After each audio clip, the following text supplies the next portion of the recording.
Good evening, patriotic young Kenyan people who love our country Kenya and are optimistic for a Kenyan future. Welcome to Kenya Patriotic Show. I am Moracha Talk, a patriotic young Kenyan who believes that with peace, strength and hope, the young people of Kenya will better Kenya and enable it to realize its potential, that our Kenya is our future. First of all, let me take this opportunity to say how glad I am to share a patriotic talk with you, young people, this evening. Few days ago, I was requested to talk about corruption in our country, Kenya, and today here I am, ready to share my ideas about it and the way forward, because I love my country as a true patriot and that the future of Kenya is up to young people. You know, when I'm told to talk about corruption in Kenya as a young patriotic Kenyan youth, it pains me. It pains me when a Kenyan child won't get education because he can't afford it.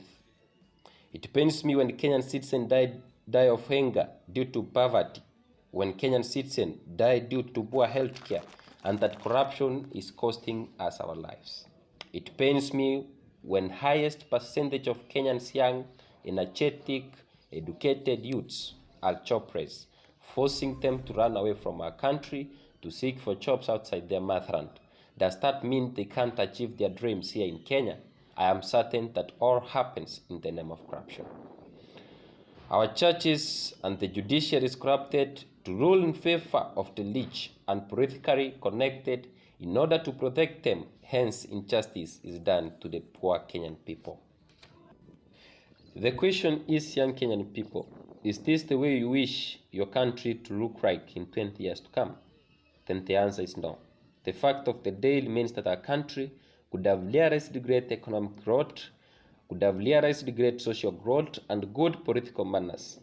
But it has been undermined due to corruption, and that corruption has successfully eroded our trust, has weakened our democracy and hampered economic development. And it has brought about inequality, it has brought about poverty, it has brought about tribalism and disunity.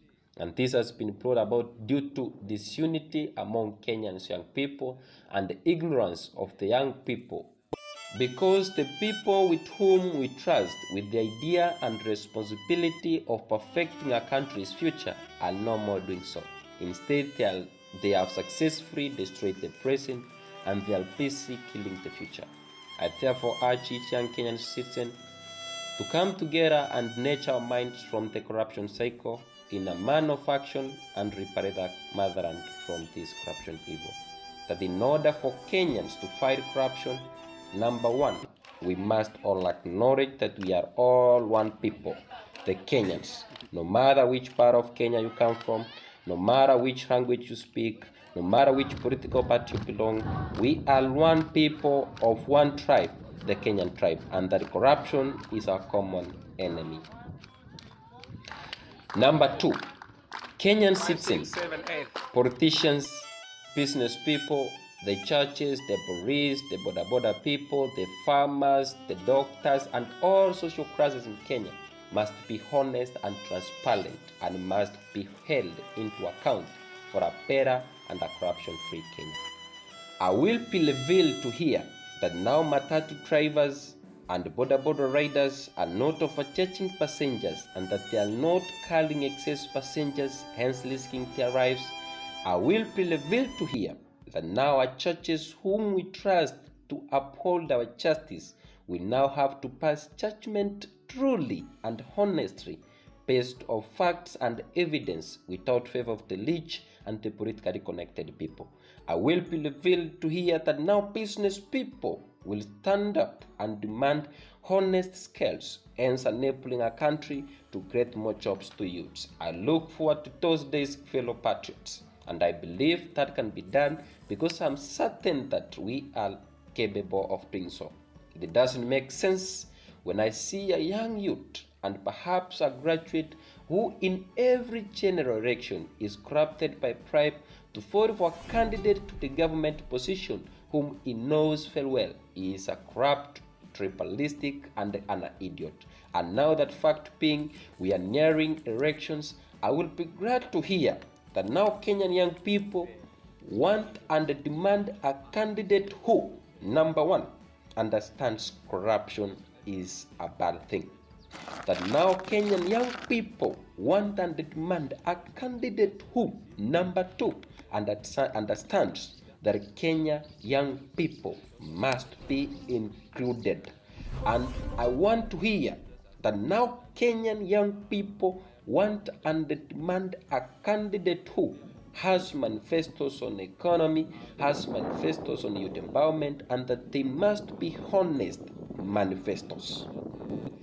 And that politicians must stand up and join hands to fight this enemy, because it is their mandate to serve the people of Kenya.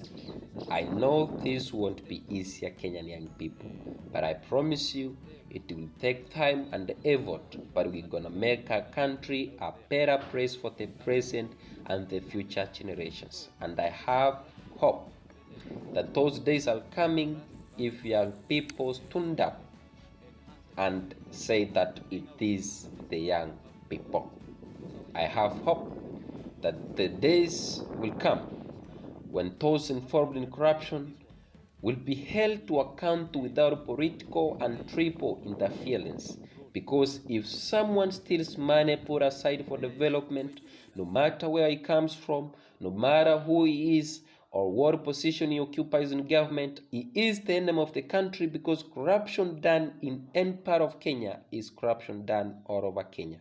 I have hope that our young, educated, energetic, talented young youths won't run away from our country and more to seek for jobs, and that any child, that if that is done, then I am optimistic for a Kenyan future. That Kenya will have good infrastructure, that Kenya will have good health care, that Kenya will have quality education, and that Kenyan citizens won't die of hunger due to extreme poverty. I believe this can be done, and it will be done. I want to hear every young Kenyan citizen who has been touched by this message to advocate for change in Kenya, because we all love our country, and that we will all spread the message that corruption must end. And I believe that if each and every one of us young people could have stood up and spoken with the same energy that I'm speaking today, that corruption must end, then I'm certain that we are going to win this evil corruption. That if the farmers, doctors, boda riders, the matatu riders, the teachers, engineers, and politicians could have stood and said corruption must end, then I'm certain that our country will realize its greatest potential. And I believe this is going to happen if each and every one of us take the advantage and spread the message by a word of mouth, so that we can nurture our minds and move towards a good direction. And I believe that the hashtag of today, tell your neighbor that corruption is a bad thing. Tell your friend that corruption is a bad thing. That if we tell a friend to tell another friend to tell another friend, then we are going to fight this evil, because we are one people.